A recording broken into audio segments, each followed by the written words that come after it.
All right, hey guys, back with our second video on the critical theorists. So in the first one, they were very concerned with the culture industry, this new development in mass media that had happened since the time that Marx was writing about economic domination, and they make the argument that there is now this sort of cultural domination. And it doesn't flow super smoothly. This is just another concern of theirs, was about rationalization. So from a person who teaches sociological theory, I think it's kind of neat that they had their Marxian concern about domination, and they just said, well, it's not so much economic now, it's cultural. And now they have a Weberian concern, which is about rationalization. So this is kind of how this works as well. They see things changing over the course of time. And what they see with rationalization is the idea. Rationalization is, as you probably remember, this obsession with efficiency, this process of making things efficient that starts with capitalism. It doesn't start with capitalism, but capitalism requires rationalization in order to make things as efficient as possible. And Weber is studying its development over the course of time, and of course he's super pessimistic about it. Well, the critical theorists are also going to be hugely pessimistic.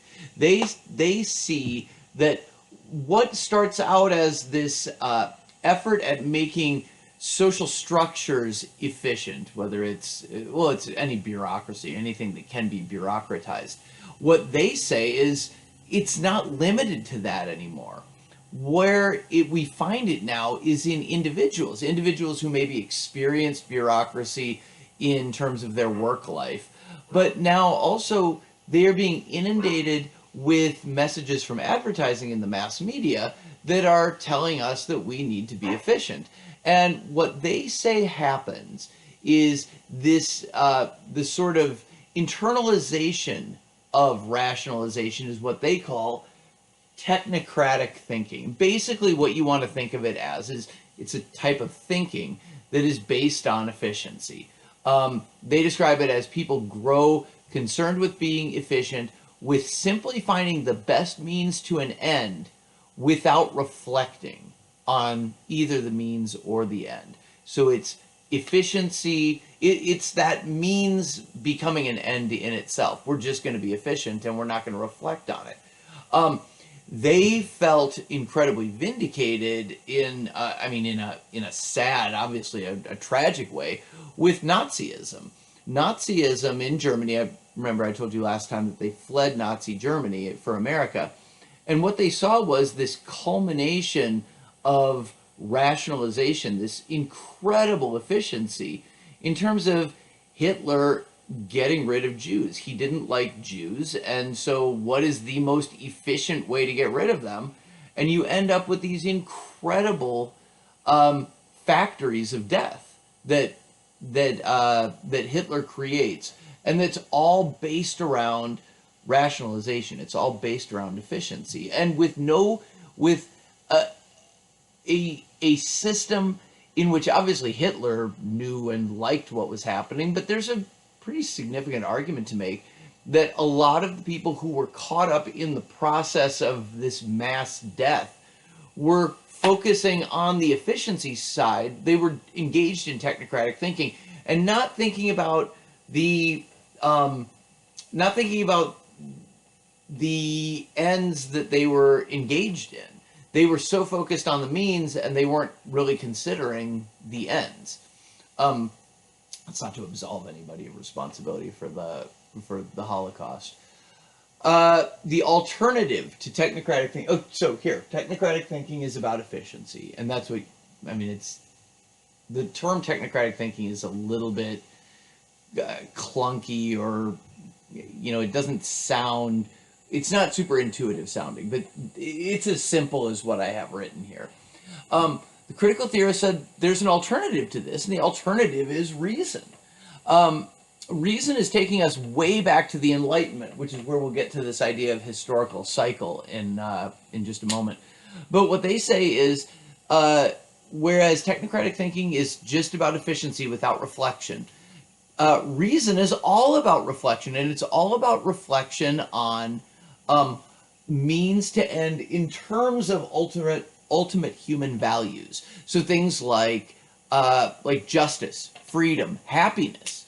They say if you are engaged in reason, then every step of the way, whenever you are creating some sort of structure or some sort of system, you should be saying, well, wait, is this going to produce happiness? Is this going to allow us to have equality? Is this going to lead to fulfilling lives? Every step of the way. And just take a moment right now to reflect on your educational experience. Is that what this is about? I mean, I obviously care enough to stop my lecture to ask you that question. But I mean, you got to think about all of your education from the time you went to kindergarten until watching this video. Has that been about your happiness? Has it been about your self-fulfillment? The odds are not. My education absolutely wasn't. I didn't become a decent student until I was a senior in college because it was so incredibly boring the entire time. It wasn't about my fulfillment at all. It was about processing me. And that isn't actually, for the next video, that's a concept that the critical theorists are going to bring up. But they say, if you are not engaged in reason, if you're not thinking about that, then you're either just plain evil, or you're engaged in technocratic thinking, where you're saying, well, this is what we have to do. We have to do this. This is the most efficient way of getting at X, not examining if it really is. Okay. So I'm just kind of glancing down at my script. They say the hope for humankind, critical theorists say this, the hope for humankind lays in the creation of a society dominated by reason. Now, a society dominated by reason is not going to be efficient, right? I mean, it's going to have its own headaches because people are going to constantly be asking, well, is this the right path to fulfillment for everyone? Or is that? And once we've taken a couple steps down this road, okay, let's reflect on it. Is it working the way we want it to? I mean, there's nothing efficient about that. But, the critical theorists would say, well, yeah, but it's your life, right? Like you're either going to have a fulfilling life or you're not. And if you don't constantly ask these questions, or hopefully not constantly, but if you aren't reflecting on this, then, it's very easy for you to get, 10 years, 20 years down the road, and you're like, well, this isn't fulfilling. I mean, what I've done up to now was efficiently move through the process, but where am I? That's where midlife crises come from. Okay, so last point, the historical cycle, ? Is it? Maybe. I mean, think about what the Enlightenment is a reaction to. The Enlightenment is a reaction to an economic system of feudalism that wasn't fulfilling for people, and a cultural system called the Great Chain of Being, which said nobody's equal and it doesn't matter if you're down low in the chain, you're stuck with it. And the Enlightenment thinkers said, well, let's think about this. Let's use reason toward the end goal of having a society based on Renaissance humanism. Every individual matters, and their lives matter, and their fulfillment matters. And so we did that, right? We went through the Enlightenment. We obviously get stuck with the Industrial Revolution and, the Market Revolution. The Industrial Revolution is part of that. And the French Revolution, so things aren't going well. But then we've got these sociologists who are saying, okay, but so let's rethink this. This is not working in this particular way, and that's Enlightenment. Great. And the critical theorists are here in the 1930s, 40s, 50s, 60s saying, yeah, and now what do we have? Now we've got people who are, again, not living free lives, who are imprisoned in, now it's not in the Great Chain of Being, now they're imprisoned in entertainment culture. Mass media. They're taking mass media drugs, and they're not living free, fulfilling lives. And yeah, we're not in feudalism anymore, but we are in capitalism, which is creating an aristocracy. I mean, Anderson Cooper is an heir to the Vanderbilt fortune. The Vanderbilt fortune I can't believe I just referenced Anderson Cooper. The Vanderbilt fortune gets set up in the 1900s when Marx is concerned about the economy.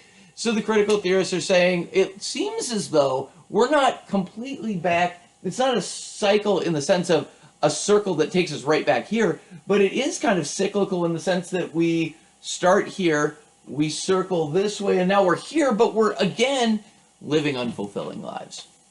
All right, something to think about. The critical theorists aren't the ones who are bringing that up exactly. I'm the one who's bringing up that idea, but it kind of, allows me to recap a little bit of the earlier part of the class. All right, that's it for critical theorists on technocratic thinking. Try not to engage in it. Try to use reason and think about if you are efficiently getting to the ends that you want, which for them is a fulfilling life. I will see you in the next video where we're going to go straight in and attack universities when we talk about critical theorists and the knowledge industry. So I'll see you in that one.